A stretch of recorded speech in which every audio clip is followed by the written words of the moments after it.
What's good? What's good? What's good, family? It's me, Coach 67 Sports TV. Shout out to the awesome and amazing LDBC, Lions Den Broadcasting Community. Shout out to the Louisiana All American Sports Network. Shout out to M Vision Photography and Video.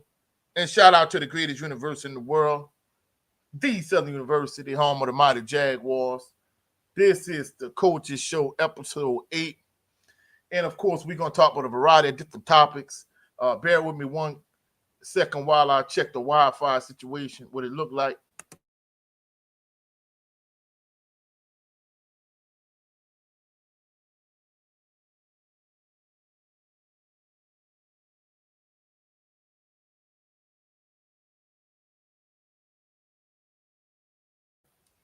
Okay.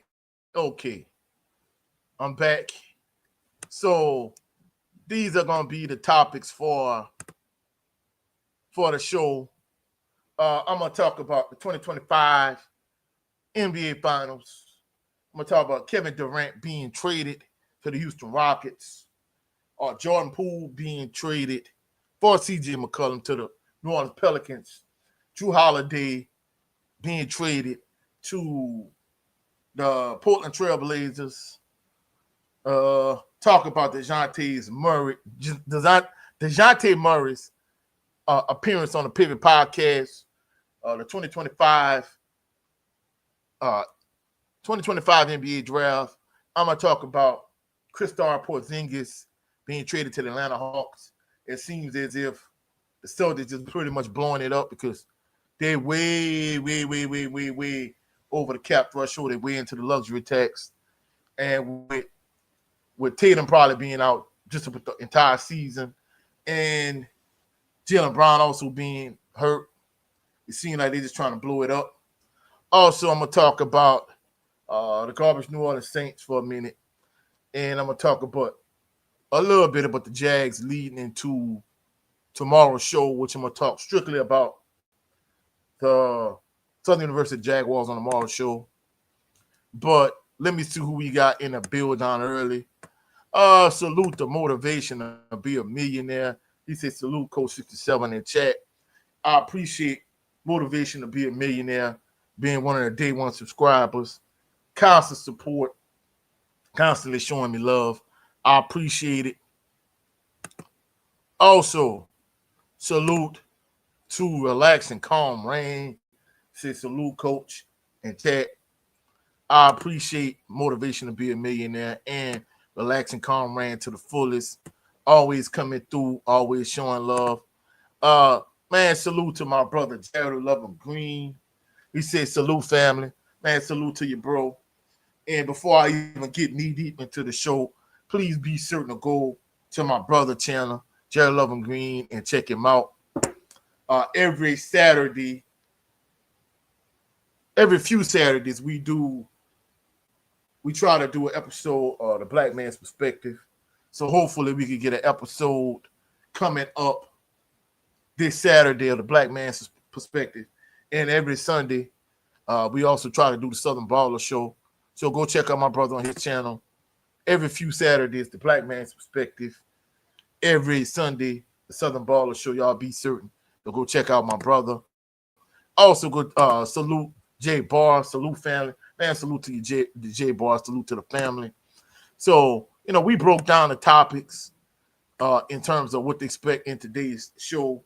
First topic, 2025 NBA Finals. Of course, congratulations to the Oklahoma City Thunder, who won the NBA championship. SGA had a heck of a performance. Also, congratulations to the Indiana Pacers because they had an excellent season. But unfortunately, in Game 7, Tyrese Halliburton was already hurt. He tore his ACL, which is definitely a downer. So not only did they lose the NBA championship, but the star of their team, he ended up getting hurt in Game 7. More than likely, he's going to be out for the entire 2025-2026 NBA season, which is a real blow for the Indiana Pacers. But congratulations to OKC. And it kind of goes to show.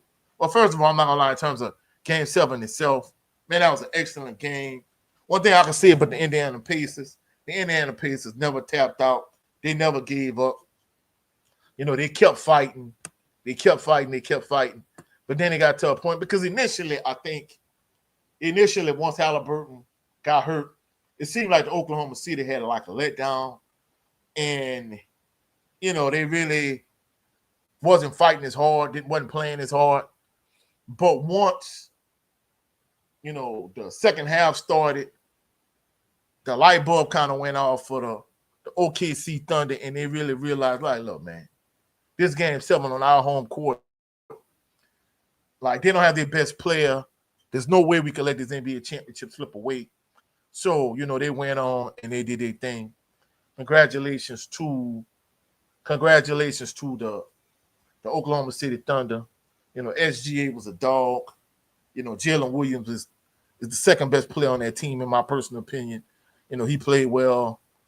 Chet Holmgren, he give you a lot of size and athleticism at his position. And the crazy thing about it is I just looking at, you know, the trade that sent Paul George to the Clippers. It sent SGA from the Clippers to the Oklahoma City Thunder. Man, you gotta give Sam Presti his props, because I'm not gonna lie, Sam Presti is a heck of a GM. You know, recently I saw people comparing the team that had Kevin Durant, Russell Westbrook, and James Harden to this version of the Oklahoma City Thunder. I'm not even gonna lie, I think that team was better, even though they never won a championship.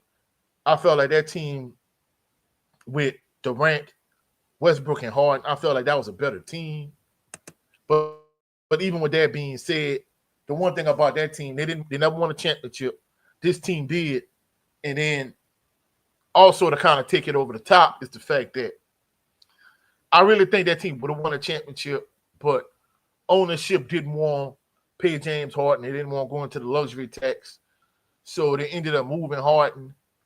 And I'm not gonna lie, they still was a good team. I felt like they still should have beat the Golden State Warriors. I think had they beat the Golden State Warriors that year, they would ended up winning the NBA championship. That's why I kind of lost so much respect for Kevin Durant. You know, pulling that LeBron type move.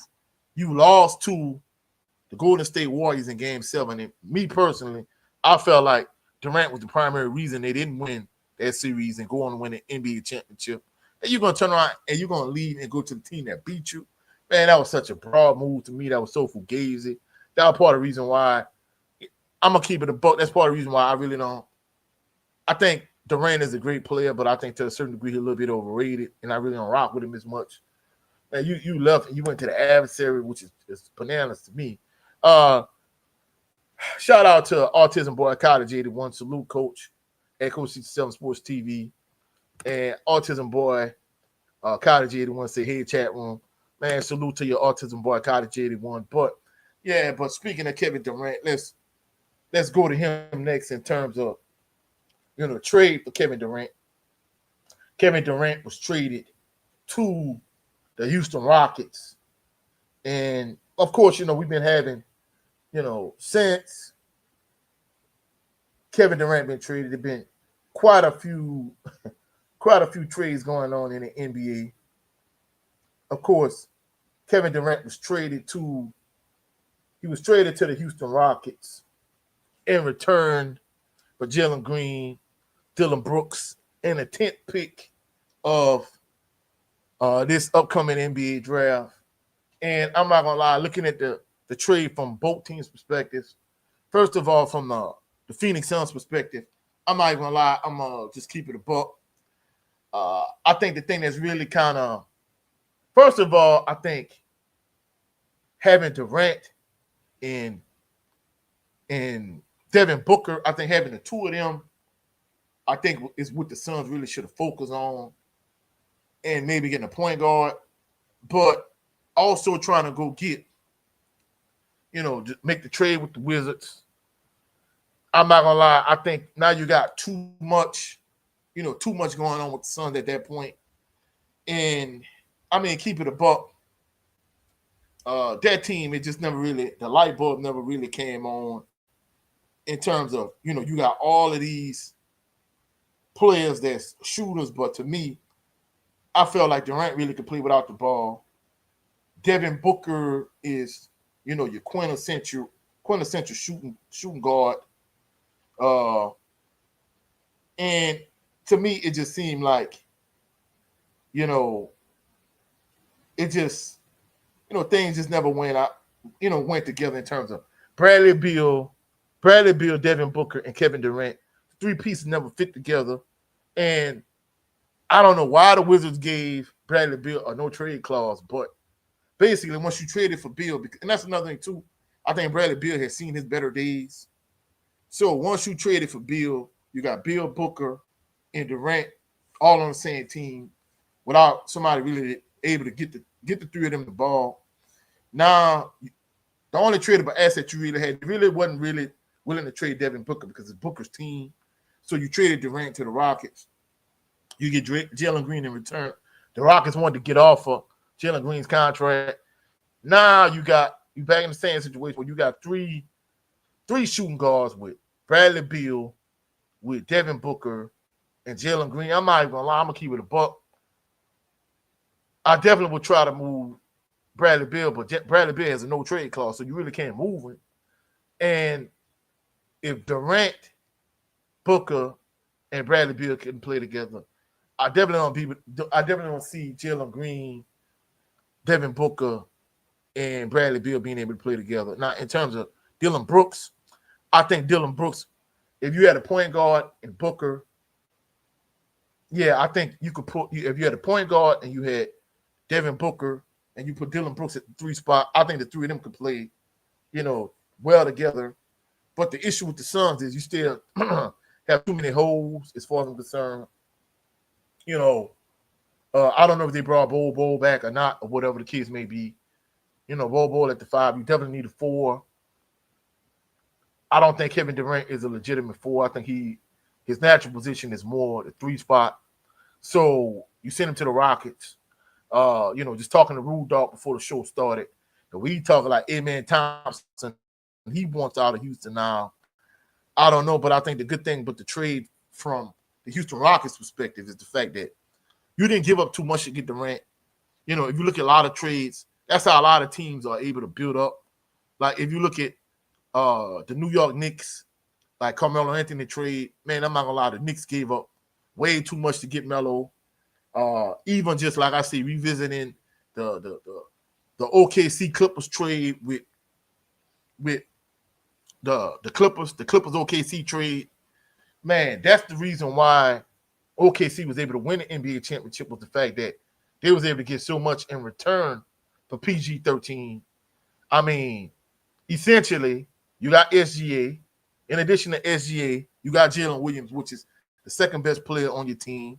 You already was drafting high. You was able to get Chet Holmgren.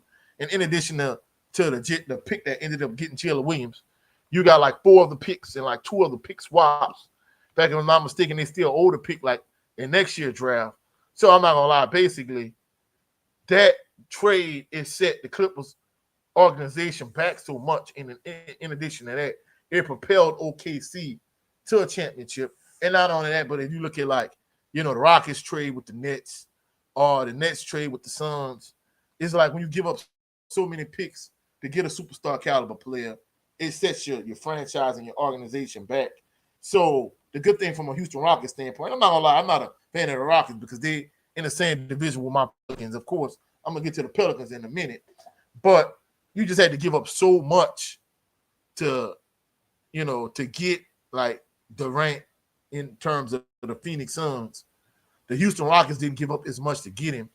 And the crazy thing about it is looking at the Desmond Bane trade with the Memphis Grizzlies and Orlando Magic. I know Desmond Bane is considerably younger than Durant, but goddamn, man, the Magic gave up a ridiculous amount to get Desmond Bane to Orlando. Man, I'm not gonna lie, the Grizzlies definitely won on that deal, like big time. I don't know what the hell Orlando Magic was thinking, but man, I'm not giving up no 4 first-round picks to get no Desmond Bane. I mean, I don't like, he's a solid player, and he seemed like he the player at the one position you really need, but damn, you have to give up so much to get him. So if I'm a team right now, if I'm trying to acquire a player, I'm leery of how many assets I'm gonna give up to get this particular player, in my personal opinion. You know what I'm saying? So I think that's one thing that teams moving forward need to take into consideration in terms of when they're trying to acquire a player, you know, in terms of these different trades. Man, you don't want to give up too much in terms of draft capital, you know what I'm saying? You know, in terms of, you know, what you giving up to get a particular player. So, you know, we'll see how things play out in terms of, you know, the Houston Rockets and the Phoenix Suns. But the next topic in terms of my New Orleans Pelicans, the New Orleans Pelicans trade CJ McCollum to the Washington Wizards in exchange for Jordan Poole, Sadiq Bey, and the number 40 overall pick in the second round in the NBA draft. And Rude Dog and I was talking about this. You know, me personally, I'm not gonna lie, if I'm the Pelicans, I would have preferred to have CJ McCollum's expiring contract. In terms of Rude Dog, you know, made shout out to Rude Dog. You know, him and I just was talking on the phone. He was saying that basically, you know, he feel like the Pelicans trying to get younger. You know, them getting both Sadiq Bey and getting Jordan Poole. You know, he feels like, you know, Jordan Poole off the bench, he can, you know, play the two. But this is the issue now. You know, I'm about to get to DeJounte Murray in a minute, but DeJounte Murray is hurt. He's probably going to be out for the whole year. And to me, it seems like he's checked out mentally, especially a lot of things he was saying in terms of, you know, his appearance on the Pivot podcast. He leaves a vacancy at the point spot. I view Jordan Poole more as a shooting guard than as a point guard. So you don't have a point guard. You know, Jose Alvarado, I see him as more of a 6-man off the bench type of guy. But you have a hole at the point. I feel like you put, you know, you got Trey Murphy. Of course, I think, you know, Trigger Trey Murphy, I think you put him at the 3 spot. You got Zion at the 4. You got Messi at the 5. And, I mean, you still need a point guard at this point. So the point guard spot is, especially with CJ McCollum being out, you know, it's definitely a whole issue in terms of, you know, what your lineup and what your roster gonna look like. So, I mean, I don't know, but so of course DeJounte Murray, he's gonna be out for the year, you know, which is, you know, and I don't know, based on what he talked about in terms of the Pivot podcast, you know, I mean, it don't look good for the Pelicans organization. So, you know, you got some good young pieces and good young players, but the fact that everybody kind of still views your roster is your team is a secondhand stepchild to the New Orleans Saints. I mean, it's not a good situation. It's not a good look. So we're just gonna see. All right, we're just gonna go with this. You have no point guard. If you put Herb Jones at the 2 spot, you put Trey Murphy at the 3, you put Zion at the 4, you put Messi at the 5, you still don't have no point guard. You got Jose Alvarado coming off the bench at 6-man spot. You got Jordan Poole, you know, Sadiq Bey. You know, you got something to work with if you could get you a starting point guard. And not only that, but with your draft pick, what do you do in the upcoming draft? You know, Rude Dog and I was talking about this, and I'm not gonna lie, I think if, you know, me and him, we both wanted Dylan Harper for the Pelicans, but it seems as if the San Antonio Spurs, they really covered that pick. They really covered Dylan Harper. So there's no way they're really moving off of that. Teams have inquired about the number 2 pick, and it seems as if San Antonio Spurs, our part of the reason why they really wasn't interested in acquiring Kevin Durant, because they didn't want to give up none of their young pieces to get him for one. They definitely didn't want to give up the number 2 pick. So it seems as if they really covered Dylan Harper. And to me, the thing I really look at is De'Aaron Fox and Dylan Harper really going to be able to play together. But the way they feel, I guess they feel Fox and Harper could play together. So you got De'Aaron Fox. You more than likely they're going to get Dylan Harper. You got Wemby. The San Antonio Spurs, another team in the Pelicans division, they got a lot to work with. So what does the Pelicans do with the upcoming, they pick in the upcoming draft, 2025 NBA draft? Of course, not more than likely, we know Cooper Flag gonna go number 1 of the Dallas Mavericks. I don't care if nobody say that to me the NBA draft lottery is rigged, because there ain't no way in the hell how you jump up from the number 14 pick to get the number 1 overall pick. To me, it seems like, Nico made a stupid move by getting rid of Luka, and the NBA, they won't compensate them. Of course, Kyrie going to be out more than likely for the entire 2025-2026 season. Anthony Davis made a butter, definitely injury prone. So to me, it seems like they want to help the Mavericks out, so they get the number 1 pick. They're going to get Cooper Flag. Seems like San Antonio Spurs, they definitely set on Dylan Harper. So, it's going to be interesting to see how things play out in terms of the draft for the Pelicans standpoint. But if I'm the Pelicans, I'm not even gonna lie, I'm really looking at, if Ace Bailey falls to you, I think you should take him. I mean, some people might agree, some people might disagree. I think the Pelicans, don't get me wrong, you need a point guard, but at the same token, you need the best player available in the draft. And I think if Ace Bailey falls to you, what you pick, I see you taking, me personally. And, let the chips fall where they may. You need a point guard. Maybe you can move some stuff around later on. Who knows? But in terms of, that particular situation, I'm not even going to lie. I'm going to keep it a buck. I would, if Ace Bailey fall to the Pelicans, where they draft with the number 7 pick, I would take Ace Bailey if he fall that far. But more than likely, the Wizards might get him, because the Wizards, they really devoid of talent. So if Ace Bailey is not available, then I say you take the best available point guard. You try to move back or whatever the case may be. But, we'll see how things play out. But moving on to the next topic. The next topic's DeJounte Murray was on a Pivot podcast recently, and I'm not going to lie, he tore the Pelicans organization a new one in terms of, basically, I'm paraphrasing what he said, and a lot of players have talked about this, like DeMarcus Cousins, Tony Allen, a bunch of different players that played for the Pelicans. And basically, man, salute to my brother, Nola Stubborn. Man, salute to your cuz. But basically, DeJounte Murray, he talked about how basically Gail Benson treats, he didn't say Gail Benson in particular, but basically he was saying the New Orleans Pelicans is, if the New Orleans Saints is the golden child of Gail Benson, then the New Orleans Pelicans is a stepchild. Basically, is a second-rate organization. And, he was talking about his personal struggles in terms of playing for the New Orleans Pelicans.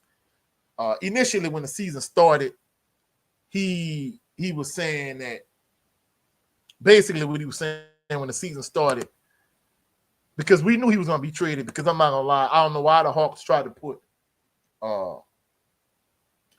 Trey and put Murray together. To me, that was like a bad thing to begin with. You got 2 point guards,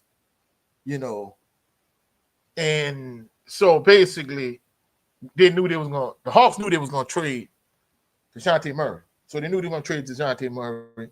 And DeJounte Murray was like, the Pelicans wasn't even a team that was on the radar, you know what I'm saying?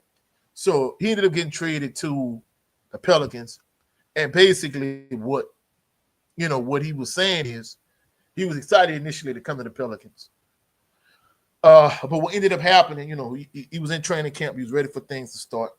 And like 7 days before the season started, his mom had a stroke, which I'm not gonna lie, I could see how that would mess him up mentally. So he said, he was with his mom, and after him being with his mom, basically what transpired after that was he was watching the WNBA finals with his mom.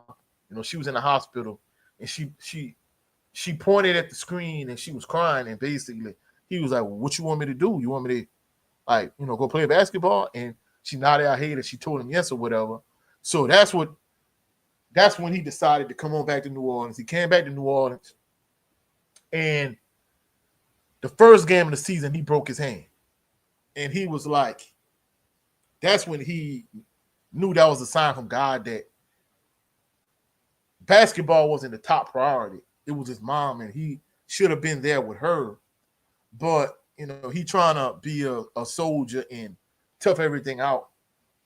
And he was saying in terms of the support that he received from the organization, it wasn't the support he really should have received. And, he just kind of talked about his personal journey. Then he was saying after that, he had a cousin that tragically was deleted. I think his cousin was shot, if I'm not mistaken. So after his mom had a stroke, he had a cousin that passed. Then after that, his uncle committed, he self-deleted himself. So his uncle took his own life. So his mom had a stroke.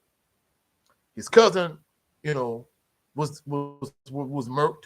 And then after that, his uncle deleted himself. So he said he had a lot going on in the organization. They didn't provide for him, because people think, you play in the NBA, you're a multi-millionaire, you got all this money, you should just play basketball, not realizing that, these people are human beings too, and they have a life outside of basketball. And as a result, he was saying he didn't receive the support he needed from the organization. And he was saying even, when he was recovered from his broken hand, he needed to get some shots up, just get some shots up. And he was saying he didn't have access to a gym like around the clock 24/7 where he could actually get shots up. And he was like, man, what kind of organization is this? He played for the San Antonio Spurs because, I was talking to Rude Dog, and I'm not gonna lie, when we used to play 2K at the time, 2K20, like De'Aaron Fox, DeJounte Murray, like there were certain players that, if you didn't get these players were like your first round pick or your fantasy draft, you wanted this player in the second round. So De'Aaron Fox, DeJounte Murray, these were like some of the players, like Derek White. So he was saying, like, he played for the Spurs, he played for the Hawks. He was like, for all intents and purposes, the Pelicans, the worst organization he played for. And he was like, basically it's a second-tier organization in terms of everything is second tier. Like the New Orleans Saints are the main priority, and the Pelicans are a secondary priority. Like they're not the main priority. So he was saying in terms of the support he needed, in terms of like getting up shots, getting medical treatment. He didn't have access to the training table 24/7 to get the medical treatment he needed. And he was like, man, it's a trash organization. It's second tier, second hand. And basically, he ended up getting hurt. He injured. He was out for the rest of the year. More than likely, he's going to be out for a good portion or maybe all of the 2025-2026 season. So, he was basically saying like, man, it's a trash organization. But he was saying, once he got hurt, he was out for the year. He had family members with him. And then he said the organization told him like, hey, whatever you need, like whatever you need, we're going to do it for you. Whatever you need to get, we're going to get it for you, whatever the case may be. And he said, he just bust out laughing like, man, this is a joke. Like, this is an absolute joke.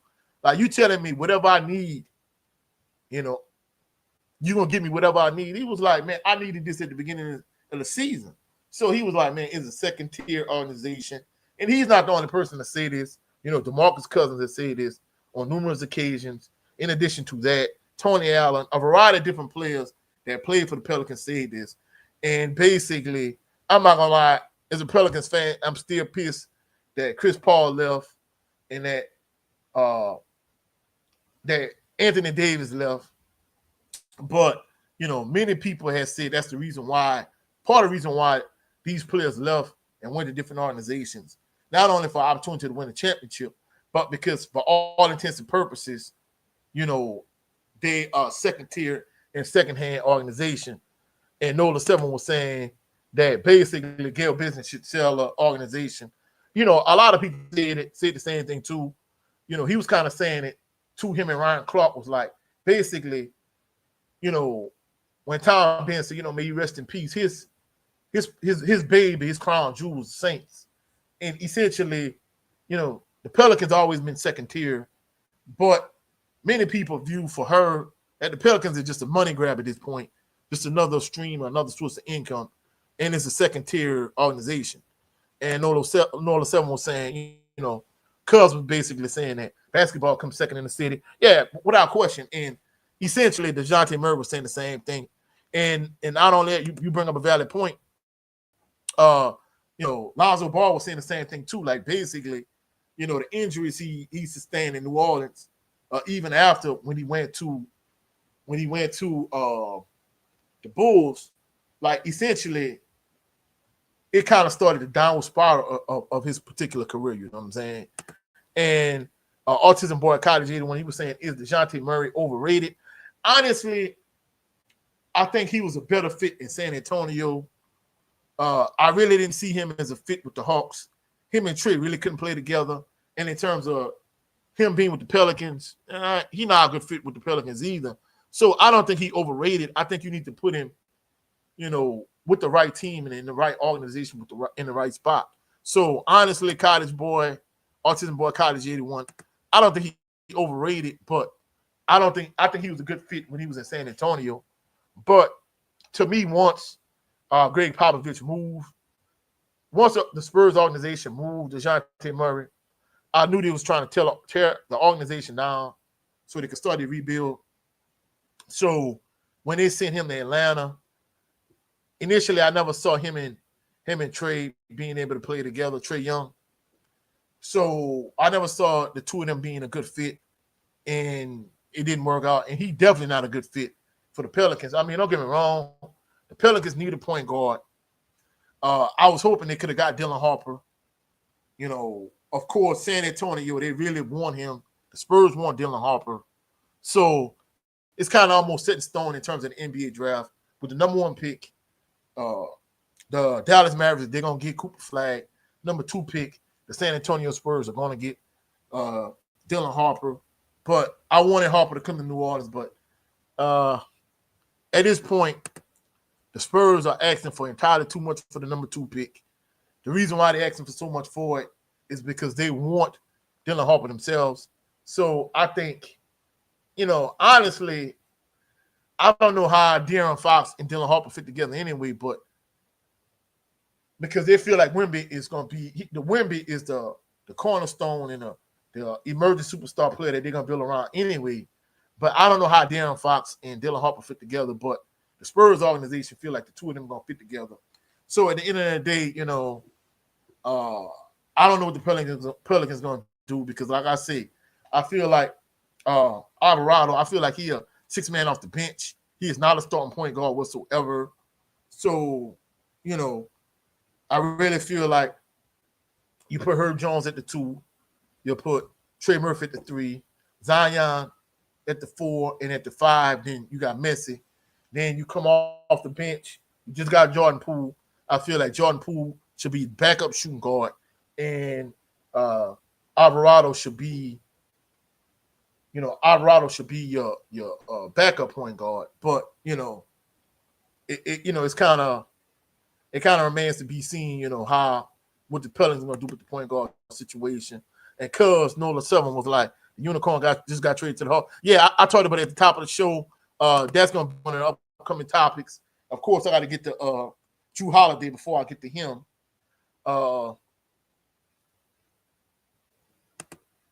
and Nola Seven Cubs was like, I would go after the point guard from Florida. Well, I'm not gonna lie. To me, if I'm the Pelicans, I feel like if Ace Bailey fall to you at the number 7 spot, I'll take Ace Bailey.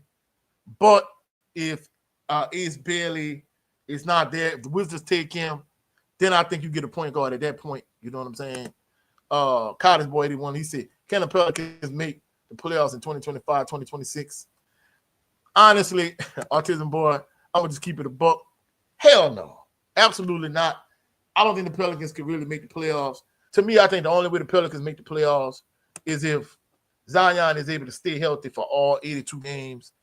And in addition to that, if he stay healthy for all 82 games, if he just have if he has the best year of his entire career, then at that point, I think they can make the playoffs, and you go back to, because me and Rude Dog was talking before the show. He was always he always was a proponent of them taking the ball out of Zion's hands and letting him be a legit four instead of being a point forward. But I think at this point, with all the injuries you got and the fact that DeJounte Murray is not available probably for most of the season, then maybe you put the ball back in Zion's hands. Like I said, you put Herb Jones at the 2, you put Trey Murphy at the 3, Zion play you point forward, you got Messi at the 5. Then at that point, maybe you could put Jordan Poole, in your starting lineup to go with what you got. Who knows? But at the end of the day, I think if Zion plays out of his mind, then the Pelicans could make the playoffs. But outside of that, based on his track record in terms of him off the court, at some point, I feel like Zion is going to get hurt. And at the end of the day, I don't see them making the playoffs. So, basically he was saying, I think Autism Boy Cottage, he said, yeah, I 100% think the Pelicans will not make the playoffs. Yeah, I agree, you know what I'm saying? I don't see them making it, but I don't see, Zion being healthy the whole season anyway. And based on all the off the court issues in terms of, his ex-girlfriend suing him, basically saying that he SA'd her and he raped her. And then in addition to that, everything that DeJounte Murray said about the organization in terms of, it being a second-class team to the New Orleans Saints, which, of course, I'm not going to lie, really outside of my Southern University Jaguars, the Saints are my favorite team, and I love the Pelicans too. I mean, in a perfect world, the Pelicans and the Saints would be playoff caliber teams, but to keep it a buck, both of them kind of in a cell at this point. So what's going to come of the Pelicans, I really don't know, to keep it a buck, but, they got a lot going on in terms of the organization. But getting ready to transition to the next topic, a former Pelican, that being Jrue Holiday. Jrue Holiday got traded from the Boston Celtics to the Portland Trail Blazers. And at this point, I'm not going to lie, it seems as if the Boston Celtics, they won a championship last year. Now they're at the point where, they're tearing it down because they're way into the luxury tax. Not only way over the salary cap, but they way into the luxury tax. So they're trying to shed money. So they traded both Jrue Holiday and they traded Kristaps Porzingis. So at this particular point, the Celtics, Jason Tatum probably going to be out all the 2025, 2026 season. And Jaylen Brown is hurt at this point. So, at this particular point, I was happy that Jrue Holiday won a championship with the Milwaukee Bucks, and I was happy he won another championship with the Boston Celtics. But at this point, it seems as if the Boston Celtics, they're trying to tear it down, and they're just going to build around, Jason Tatum and Jaylen Brown. But the both of them together, they both getting a lot of money. I wouldn't be surprised at some point if they decide to trade Jaylen Brown. I mean, you already got off a Holiday. You already got off of Porzingis. So, truthfully speaking, with Tatum probably being out the entire 2025-2026 season, And not only that, Jaylen Brown, from what I understand, he hurt. He's gonna be out, a portion of the season. It's gonna be interesting to see, you know, what the Celtics do, what the Celtics look like. I wouldn't be surprised if the Celtics didn't even make the playoffs this coming season. With the fact that you got rid of Holiday, you got rid of Porzingis. So, let's kind of go trade by trade. First, let's look at the Porzingis trade. The Atlanta Hawks, Boston Celtics, and Brooklyn Nets agreed a 3-team deal that will see the Celtics send a Kristaps Porzingis and a second-round pick to the Hawks for Terrence Mann and the number 22 pick headed to the Nets. So, basically, the Hawks going to get Porzingis. The Nets going to get Terrence Mann and number 22 pick. And Josh Nyang and the second-round pick going to go to the Celtics. So, basically, what the Celtics trying to do, they're trying to get rid of as much salary as they could. So, that's what they're trying to do. They're getting rid of, they're shedding salary. And not only that, but the Celtics also sending Drew Holiday to the Portland Trail Blazers. That's the irony. They got Holiday from the Trail Blazers. Now they're sending him back to the Trail Blazers. In return, the Celtics going to get Anthony Simons and 2 second-round picks. And Drew Holiday is going to go to the Portland Trail Blazers. So at this point, and cuz you right, cuz I'm not even going to lie, cuz you right. Basically, I think Jaylen Brown is next. The fact that he hurt right now, I mean, I don't know, but to me, it seems like they're going in I'm not going to say full rebuild mode because, even before the Holiday trade, I saw some rumors of them potentially trading Derek White. So, Derek White, he another one, he getting a little cheese too. So I wouldn't be surprised if they traded Derek White and they just, Cuz said that, Nola Summer said that already. Autism Boy College 81. Jaylen Brown probably gonna be next because at this point, it seems like they're just trying to shed as much salary as they could. I mean, I guess they got what they wanted last year. They beat the Dallas Mavericks in the NBA championship. So they brought the championship to Boston. They got what they wanted. The fact that, they lost to, I mean, I'm not gonna lie, I still was holding out hope that they was gonna be able to come back and beat the Indiana Pacers and win. Even though they was down 3-1, I was hoping that they probably could have turned things around. But once Tatum got hurt in that game, I'm like, yeah, it's definitely a wrap. So Tatum got hurt; he's gonna be out more than likely for the entire season. And then after that, Brown really showed. I'm gonna keep it a buck. I like Jaylen Brown, but he clearly at number 2. For people to think that he was the best player on the team and he was better than Jason Tatum, I'm like, man, y'all crazy. Because if you watch the finals from last year, not this year's final, but last year's finals, if you look at the way the defense was going for the Mavericks, even though at times they really was trying to double them, but they really didn't. But they was giving all the attention to Jason Tatum offensively, and that allowed Brown to play off of him and attack Luka. And in addition to that, it also allowed Drew Holiday, to be the X factor and constantly, get these assists on duck-ins, on backdoor cuts. And he was able to play off of Jason Tatum. So that's why I always said Tatum was the better of the two, because Tatum is not as good as Jaylen Brown defensively, but he's not a liability like somebody like Steph. Steph a liability on the defensive end. But Jason Tatum has never been that. In fact, even when they played against KD when he still was with the Nets, now I'm not gonna lie, like Tatum, he put in work against KD, and he pretty much manhandled KD to keep it a buck. You know what I'm saying? So I always felt like Tatum was a good player defensively, but Brown is the better defensive player. That's why they put Brown last year in the finals. They put Brown on Luka.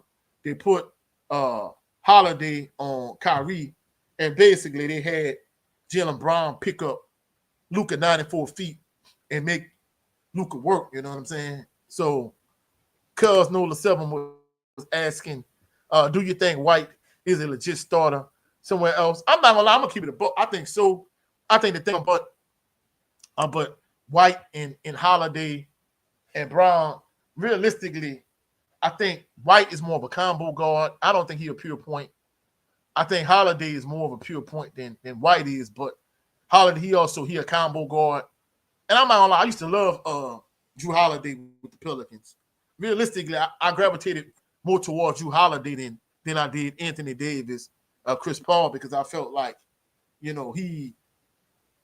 though he wasn't the player that he was, I felt as a Pelicans fan, I just felt closer to Holiday than I did AD or CP3. That's just my personal opinion.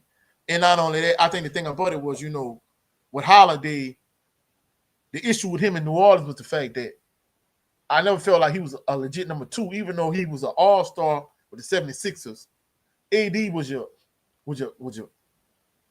primary focal point in terms of being your star player. And Holiday was extremely inconsistent. One game he'd have 30, 35 points. The next game he'd have 10, 12 points.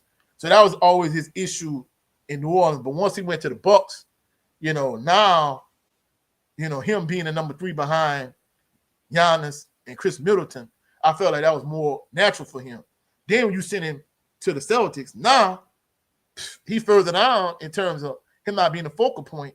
He get to more do what he do in terms of him being a two-way player, him just being a flat-out dog defensively. Because I remember, even when the Pelicans were playing against the Golden State Warriors in the playoffs, hell, they had Holiday sticking KD. And I'm like, damn, but Holiday a dog defensively, even though KD was giving him fits. You got to realize KD like 6'10", 6'11", ridiculous wingspan. Holiday only 6'4". That just to go show you how much of a dog Jrue Holiday is defensively. But when he went to the Celtics, now your primary option offensively is Tatum. Then you got Brown. And now, you got Porzingis. And you had Holiday. So that's why Holiday was able to do so much damage last year in the NBA Finals. And him be able to be a real X factor, you know what I'm saying? But at the end of the day, I'm not going to lie, I think they really going to start to really break down the Celtics roster. They already got rid of Holiday. He went to the Trailblazers. The unicorn, Kristaps Porzingis, he went to the Hawks. More than likely, Jaylen Brown going to be next. They probably also going to get rid of Derek White. So, I mean, at this point, I'm not saying the Celtics going to go into full rebuild mode, but at this point, I think they're just trying to, shit salary, you know what I'm saying? And Cuz was like, yeah, Holiday was my favorite Pelican too. Yeah, I'm not going to lie. Holiday, even though AD was the superstar on that team, Holiday, he kind of, just to kind of make a comparison to him, like the Knicks fans used to love Charles Oakley because he was like blue collar, like grit and grind, dirty worker. So that's how I kind of always view Jrue Holiday in terms of him just being a two-way dog and just him just being a savage. That's why Holiday always resonated with me with the Pelicans, you know what I'm saying? So yeah, so Holiday, I kind of always gravitated more towards him than I did AD and CP3. I think the only thing about it was the only issue I had with Holiday was, like I say, offensively, he just was like real inconsistent. One game he'll give you 30 points, and the next game he'll give you like 10, 12 points. So if you're gonna be that inconsistent offensively, then you can't be a number 2 option. You got to be more of a number 3 option. So that's why he fits so well with the Milwaukee Bucks, and that's why he fits so well with the Boston Celtics. But transitioning to the next topic, of course, I also got to talk about my second favorite team. My favorite team is the Southern University Jaguars. The whole show tomorrow going to be dedicated to the Jags. But I also got to talk about my New Orleans Saints. I'm not going to lie. The Pelicans going to struggle this coming season, but the Saints will also. And the thing I was talking with someone behind the scenes about is why in the hell didn't the New Orleans Saints draft Shedeur Sanders for their second-round pick? I'm not going to lie. I wasn't I wasn't a huge proponent of them drafting him with their first round pick because you got so many holes on your offensive line and your defensive line. I felt like with your first round pick, that's what you needed to draft. So cool. I was with that. But the second round, you pass on him and you get Tyler Show. Unless Tyler Show is the second coming of Drew Brees. That was a dumbass pick by Mickey Loomis. And I'm not going to lie, I said this as soon as the offseason started. I was in favor of firing Mickey Loomis, not only getting you another head coach, but getting you another general manager. And in addition to that, getting rid of Derek Carr. So you got two of the three things you needed. You was able to get rid of Dennis Allen as your head coach. He out of here. Deuces, Kellen Moore in. And in addition to that, Derek Carr was trying to angle his way after you restructured your contract and you was able to get all this extra money and put the Pelicans on. I mean, not the Pelicans. I be saying the damn Pelicans. Put the Saints on the hook for next season for more money in terms of your cap. Now you want to be traded, and he had this injury. He was going to be out for a good portion, if not the entire season, if he wasn't traded. So basically, he tried to force it way out of New Orleans. He said, hell with it. Juice with the squeeze. He ended up retiring. Good riddance to his ass. I mean, don't get me wrong. He's a devout Christian, and I rock with that. Me being strong in my faith also. But in terms of him being a quarterback, man, he was trash. I was never huge on him. And you could go back and you could look at, episodes of Bayou Sports Talk with myself, my cousin Rude Dog, my cousin King Ray. I don't know if Kay was on that particular episode. I think she was. Well, basically, they was like, oh man, they was welcoming Derek Carr, and they felt like he was gonna be an upgrade over Jameis Winston.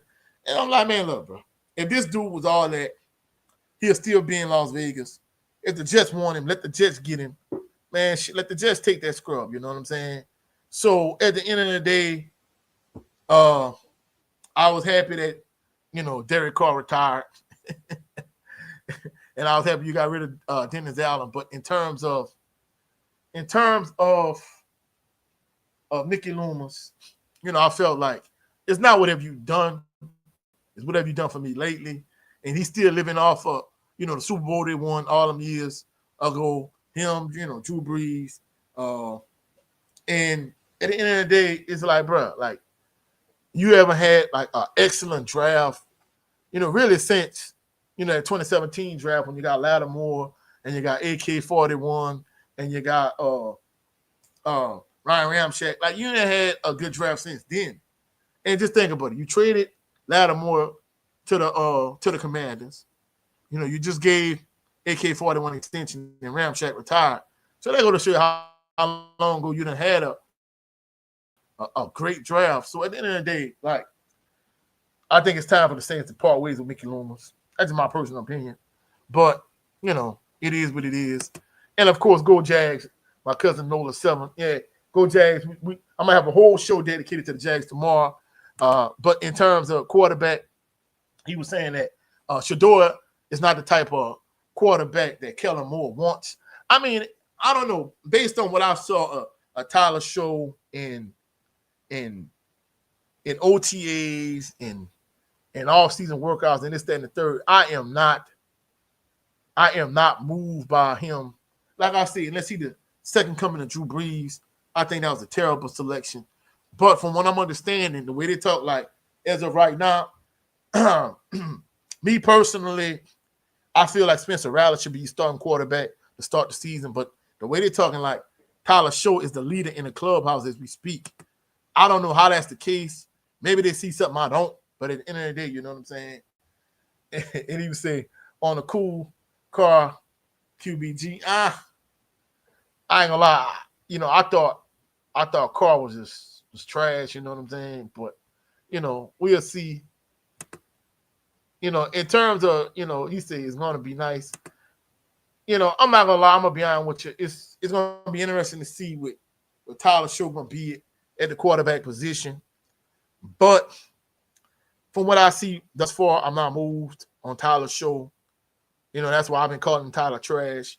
I was more in favor of them getting Shedeur, even though I felt like, you know, I wasn't willing to take him with the first pick that the Saints had, the first round pick. I felt like in the second round, you should have took him. But at this point, I'm gonna lie, you really need a veteran quarterback. You know, they was talking about in terms of Joe Flacco if the Browns decide to cut him, which I doubt they will. You know, that'll be a good pickup for the Saints. Maybe you could bring back Jameis Winston. You know, if the Giants decide they're not gonna keep him, even you know my guy Teddy Bridgewater, who I affectionately call Teddy Two Gloves. I think if you could get a veteran quarterback, if you could bring Jameis Winston back, if you could get Teddy Bridgewater back, Teddy Two Gloves, I think that'll be a good look for the Saints. I mean, don't get me wrong, with the way the Saints roster is constructed, the Saints not making the playoffs anyway. You got an old defense. You know, you got Demario Davis, you got Cam Jordan, you got the Honey Badger, Tyrann Mathieu. You know, you got some older players defensively. The offensive line is without Eric McCoy at center, the offensive line is trash. You know, they was able to move some pieces around in terms of, you know, they've been focusing heavily on the offensive line play. So, you got a couple busts on the offensive line. So the offensive line gonna be the issue. Your quarterback play, you got 3 young quarterbacks currently on your roster. So your quarterback play suspect. Alvin Kamara, he gonna have to do a lot of heavy lifting in terms of your offense. Taysom Hill restructured his contract. He another one. It seemed like once Taysom Hill and Eric McCoy got hurt last season, I mean, just think about it. You started out 2-0, looking real good, but it goes to show you, like, with Derek Carr, without him having, like, a real good running game and him being able to play action off of the running game, the Saints just was trash. Once Eric McCoy got hurt, because Pro Football Focus had him being like one of the top 5 offensive line got exposed, and Derek Carr got exposed and offer. Like, the Saints offense was amazing, but once Eric McCoy and Taysom Hill got hurt, everything went downhill. They had to rely heavily on Alvin Kamara. The offense wasn't what it should have been. Chris Olave kept getting concussions. He was out for the rest of the year. He ended up getting hurt. He was out for the rest of the year. And, and then even after that, he was able to, bring in old boy that played for the Steelers, able to bring him in at wide receiver. And he was a dog. And he ended up in his market value. He ended up leaving the Saints in free agency. So the Saints offense going to struggle. Saints defense probably going to struggle. But, it is what it is. In terms of my Southern University Jaguars, tomorrow around this time, I'm probably going to say tomorrow, 6 o'clock, I'm just going to have an entire show dedicated to my Southern University Jaguars. But that's it for episode of major shout out to my day one supporters. Motivation to be a millionaire, relax and calm reign. I appreciate y'all and y'all constant support of myself, support of the channel, day one subscribers. Salute to my brother Jared 11 Green, dropping through, showing some love. Remember, go to his channel, Jared 11 Green on his channel. Every few Saturdays, he does the Black Man's Perspective with myself and my brother, 7A Sports TV. Also, every Sunday, we on the panel, Southern Baller Show Collective, on his show, the Southern Baller Show. Go check out my brother Jared 11 Green. Salute to Jay Barr. Salute to your fam. Salute to Autism Boy Cottage 81. Salute to my cousin Nola 7. Salute to your fam. And, salute to everybody that dropped through, checked out episode 8 of the Coaches Show. I appreciate everybody that came through, showed some love. Also, tomorrow, I'm going to have a special show dedicated exclusively to my Southern University Jaguars. Come through tomorrow, 6 o'clock p.m. Come through, check out the boy. Also, again, go check out my brother Jerry Levin Green on his channel. Every Sunday Southern Baller Show. Also, go check out my brother Brent Fox on his channel. With his show, It's Just Me starring Brent Fox.